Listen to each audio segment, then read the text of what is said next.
Igrinupo po kami ng aming guro at ang naging kagrupo ko po ay sina Trevor, Tristan, Shekinah at si Maverick po. Makalipas ang ilang araw nang dahil sa kanilang group activity, sila ay naging matalik na magkakaibigan. Uy, Simona, gumaganda ka ah. In love ka siguro, no? Uy, Simona, sino naman ang swerteng lalaki na yan? Ay! Nako, tigilan niyo nga ako. Wala pa sa isip ko yan. Sakit lang sa ulo yan. Baka naman Maverick, ikaw ang may gusto kay Simona ah. Uy, ay! Lo, ba't naman ako magkagusto dyan? Ang pangit-pangit niyan eh. Di ako magkagusto dyan, no? Ah, talaga ba? Ba't ka defensive? Hindi kaya. Bahala nga kayo dyan. Lo, anyari dun? Alis na nga rin ako.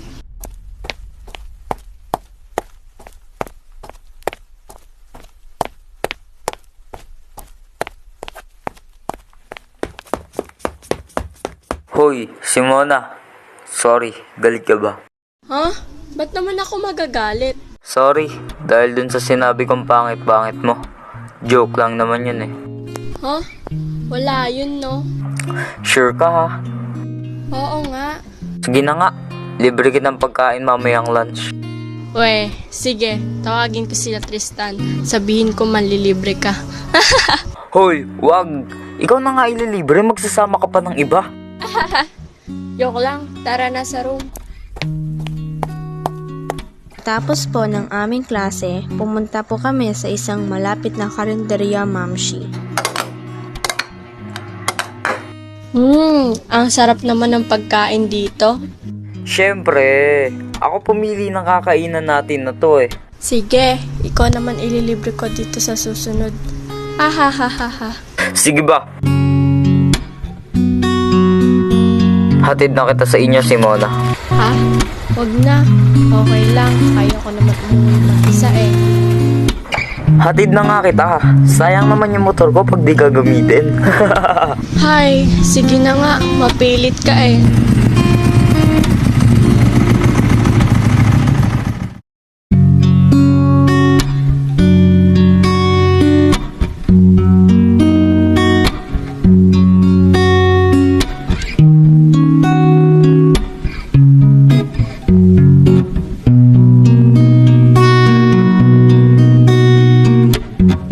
Magbabalik po ang aming programa pagkatapos ng ilang patalastas.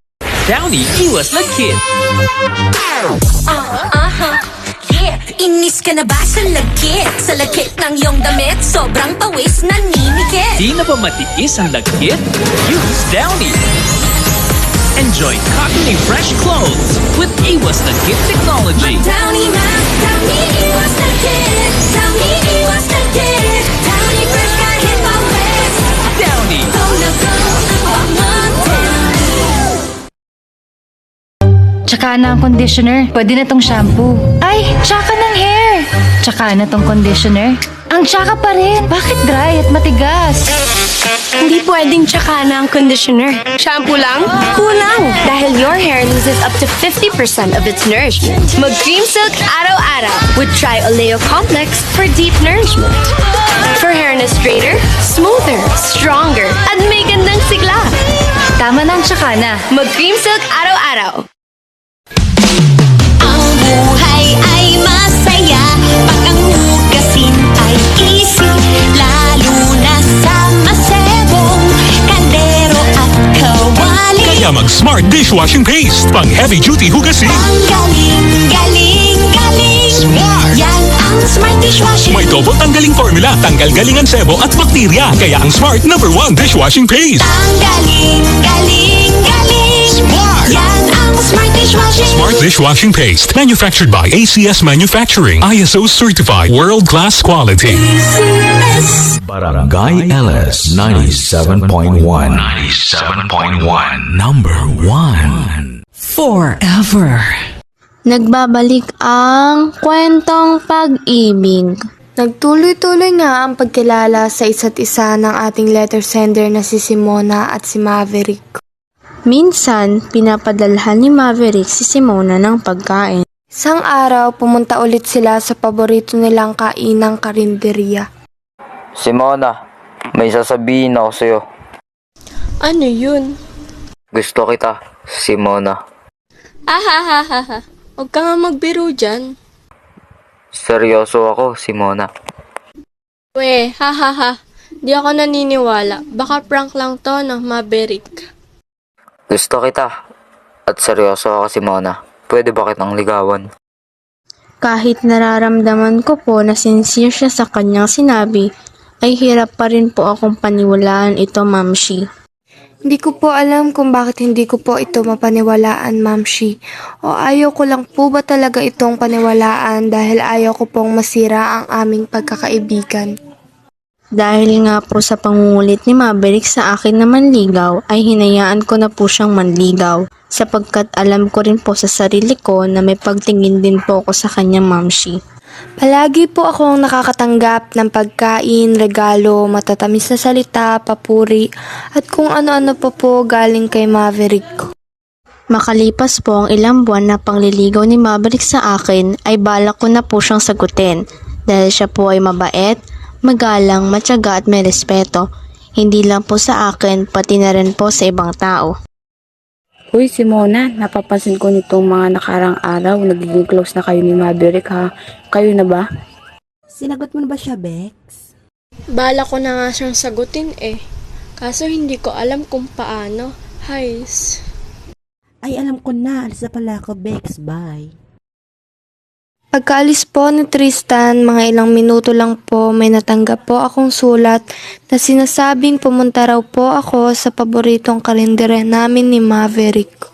Po ako sure kung sino ang nagpadala ng sulat na to, pero naisip ko po na baka si Maverick lang po ito, Mamshi. Punta ko po sa paborito naming karinderya ay nakita ko si Maverick na nakaupo. Pinuntahan ko siya para sabihin ang nararamdaman ko sa kanya. Good afternoon, Simona. Halik. Sinasagot na kita, Maverick. Ha? Teka. Wait. Talaga ba, Simona? Baka nabibigla ka. O napipilitan. Hindi Hays. Buti na nga lang nasabi ko na sa'yo.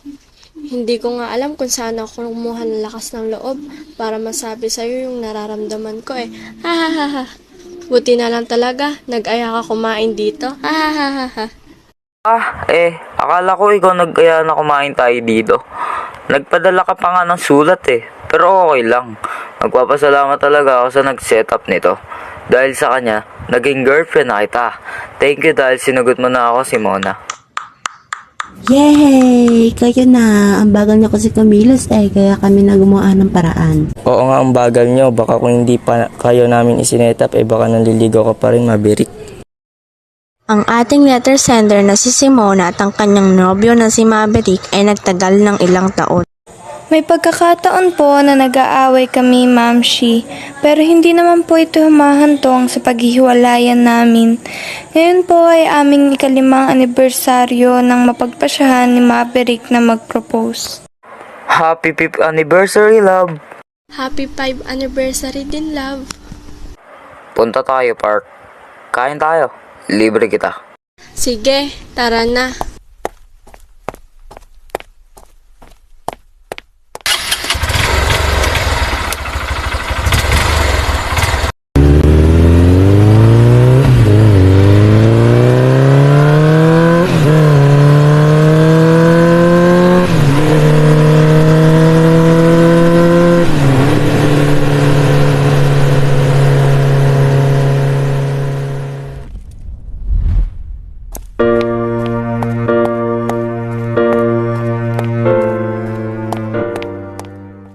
Wow, ang ganda naman dito sa park na to, love. Bakit ngayon mo lang ako inaya dito? Nakita ko lang to nung isang araw. Kaya nga dinala na agad kita dito eh. Tara, punta tayo doon, love. Doon ba sa parang bahay kubo na yon? Oo, love.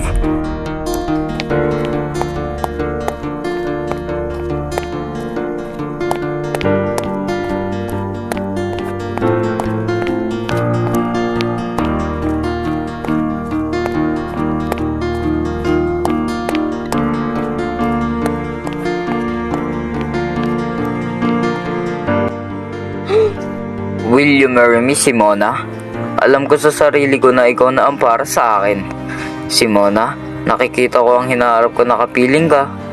Love, hindi ko maisip na magiging masaya ako na iba ang kasama at hindi ikaw. Yes, love. Papakasalan kita. I love you, Maverick. I love you, Simona.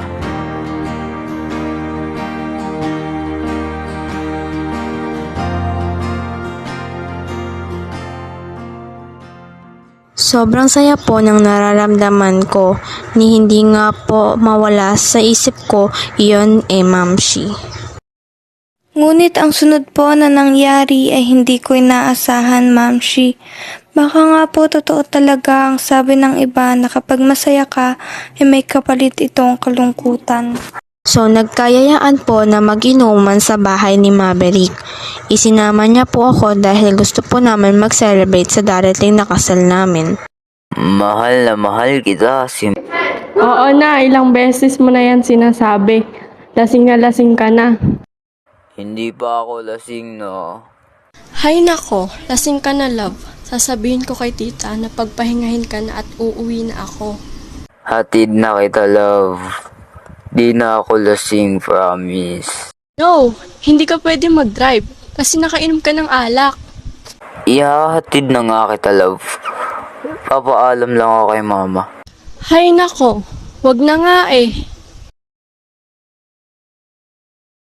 Itutuloy po natin ang kwento mamaya pagkatapos ng ilang patalastas. Magbabalik po ang kwentong pag-ibig kaya't abangan nyo kami. Oh, tadhana! Tanggap ko! Washing machine pero kusot pa rin? Ang pwelyo, manggas at kilikili, minsan clean kahit washing machine at kusutin. Gulat ka? Bagong klaseng linis, Tide Machine Expert. Tanggal ang dumi sa kwelyo sa loob ng washing machine. Kahit di kusutin.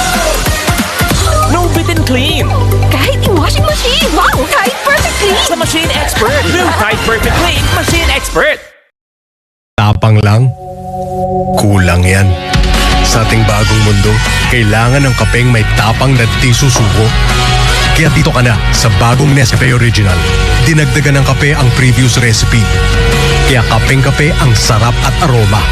Mula unang langhap hanggang huling higop. Para sa dagdag tapang sa bawat pagbangon, tikman na ang bagong Nescafe Original. May tapak na di susuko. The right scent can change the way people see you. No matter what you wear. New Downy perfume, luxuriously upgraded with perfume pearls. The elegant scent for a most impressive you. New perfume pearls from long-lasting Downy. Also available in sachet. Barangay LS 97.1. 97.1. Number 1. Forever. Nagbabalik ang kwentong pag-ibig. Dahil nga po ayaw kong pag-drive-in si Maverick ay napagpasyahan ko po na umalis na agad habang nagpapaalam po siya kay tita. Ang hindi ko po alam ay isa po iyon sa malaki kong pagkakamali. Nag-commute lang po ako pauwi sa amin. Nung nakasakay po ako sa tricycle, nakita ko po siya na nasa likod ng sinasakyan ko. Sobrang bilis po ng pagpapatakbo niya. Nagulat na lang po ako nang may bigla pong bumusina na truck sa harapan ng sinasakyan ko. Nagyewang-gewang po ang truck at ang tricycle po na sinasakyan ko ay tumalsik po sa ibang direksyon. Sa sobrang bilis po ng pagpapaandar ni Maverick ay nasama po siya sa nagtanggo ng gumagewang na truck. Kitang-kita ko po na nadamay po si Maverick sa aksidenteng iyon. Tumalsik din po ang motor niya at nakita ko rin po ang dugong lumalabas sa ulo niya. Dahil nga po sa impact ng pagtalsik ng tricycle ay nauntog po ang ulo ko. Narinig ko na lang po ang tunog ng ambulansya bago mandilim ang aking paningin. Pagkagising ko po, nadatnan ko po ang sarili ko sa ospital at katabi ko po ang aking mga kaibigan. Dok, sing na po si Simona. Okay ka na ba, Simona? Uy, Simona, sabihin mo sa amin anong nararamdaman mo. Okay ka lang ba? Nasaan si Maverick? Nasaan si Maverick? Sumagot kayo, please. Asan si Maverick? Ano ba? Nasaan ba kasi si Maverick? Simona, please, kumalma ka muna. Sasabihin namin sa'yo kung nasaan si Maverick. Pero kumalma ka muna. Hintayin muna natin ng doktor. Dahil nga po sa sobrang pag-aalala ay hindi na ako nakapagpigil. Kahit pinipigilan po ako ng aking mga kaibigan, ay agad pa rin akong tumayo mula sa aking pagkakahiga at hinanap kung saan ang kwarto ni Maverick. Nagtungo po ako sa front desk at agad nagtanong. Hello po, saan po ang room ni Raylene Maverick Miller? Wait, tignan ko po. Sa room 3005 po. Pagkasabi po ng nurse ma'am siya ay agad po akong nagtungo. Nung nakita ko na po ang room 305 ay lubos na takot at kaba ang nararamdaman ko. Pagbukas po ng pinto ay nakita ko si Maverick na nakahiga at walang malay.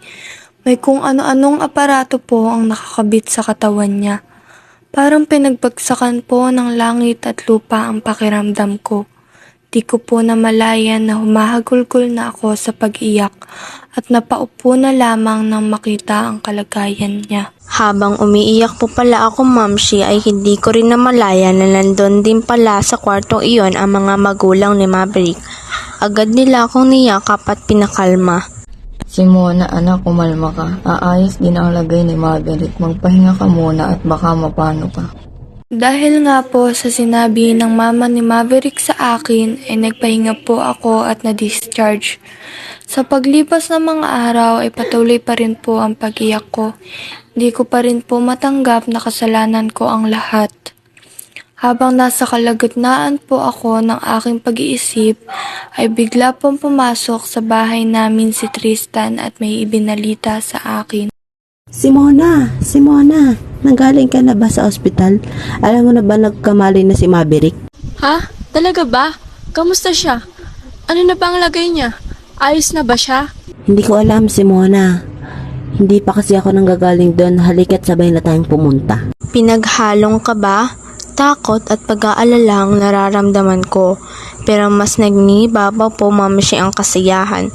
Nagdala po ako ng paborito niyang pagkain dahil alam ko na miss niya po ang mga iyon.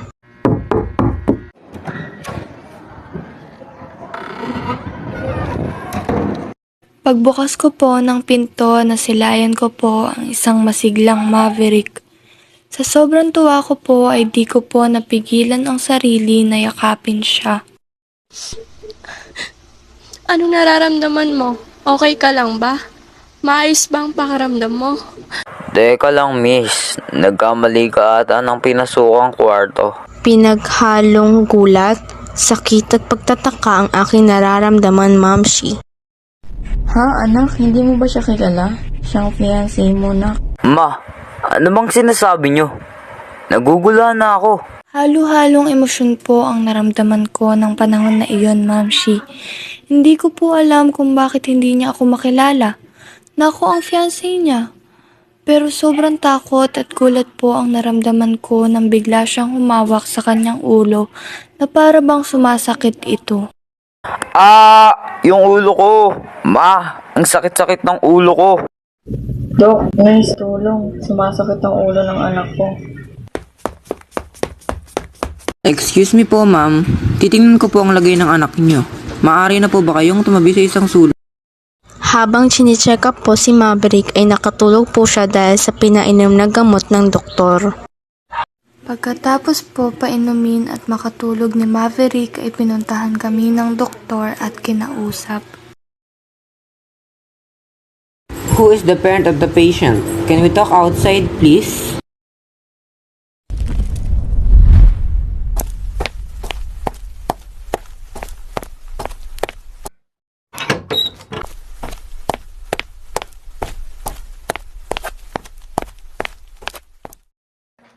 Pagkabalik po ni tita ay agad-agad ko siyang tinanong. Ma, ano pong sabi ng doktor? Okay lang po ba si Maverick? Bakit hindi niyo po ako makilala? Iha, kumalma ka muna. Mas mabuti yatang umuwi ka muna. Hindi ako uuwi, Ma. Hanggat hindi ko alam kung bakit hindi niya ako makilala at kung anong nangyayari sa kanya. Ang sabi ng doktor ay nagkaroon ng temporary amnesia si Maverick kaya hindi kanya maalala. Kaya kailangan ni Maverick ng pahinga at iwasan ang stress. Hayaan muna natin siyang makapagpahinga. Pero Ma, Sige na, Iha. Umuwi ka muna at magpahinga. sige na nga po, Ma. Balitaan niyo na lang po sa akin ang lagay ni Maverick. Kahit po labag sa loob ko na iwan si Maverick sa sitwasyon niya ay ginawa ko para sa kanya at hayaan siya makapagpahinga. Itutuloy po natin ang istorya pagkatapos ng ilang patalastas. Magbabalik po ang kwentong pag-ibig. 8 oras ang anak mo sa school. May sapat pa siyang energy at sustansya para magalingan niya? Bigyan siya ng dagdag sustansya mula sa Champion Energy Nutrients ng Milo. Ang love niyang sarap ng Milo, may sustansya rin ng milk, protomol, iron, at B vitamins. Para Champion every day! Milo every day! Pag may sakit kami, miss namin si Mama. Si Mama. With Vicks VapoRub, parang andyan lang siya. Ipahid sa dibdib, likod at leeg. Ginhawa sa sakit ng ulo at sipon. Kamusta? Tulog na. One Vicks relieves 6. Barangay LS 97.1. 97.1. Number 1. Forever. Babalik ang kwentong pag-ibig. Nang makauwi na po ako ay agad po akong nakatulog. Nang dahil na rin po siguro iyon sa pagod. Simona, kanina pa tumutunog yung alarm clock mo. Hindi ka ba papasok? Sige po, Ma. Maghahanda na po ako. Kahit masama po ang aking pakiramdam at mabigat ang aking katawan dahil sa kulang sa tulog, ay pinilit ko pa rin pong pumasok, Mamshi. Simona, uwian na. Ilang oras ka nang nagtulala dyan. Okay ka lang ba? Ha? Oo, sige. Tara na. Ilang linggo na po ang makalipas at ilang linggo ko na rin pong hindi nakikita si Maverick.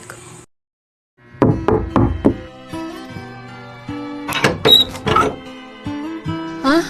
Bakit walang tao? Ma, ikaw ba'y kumakatok? Ma, nasaan ka ba, Ma?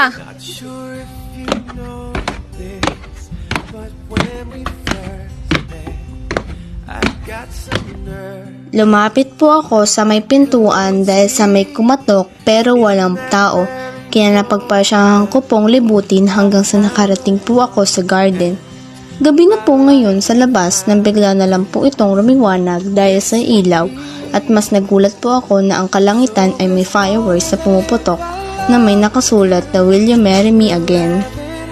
Pagtalikod ko po, Mamshi, ay nakita ko si Maverick na nakaluhod at may hawak na singsing. Will you marry me, Simona?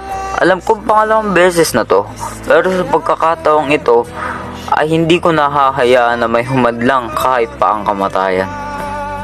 Sa pangalawang pagkakataon, oo at oo pa rin ang isasagot ko. Ikaw at ikaw lang iibigin ko.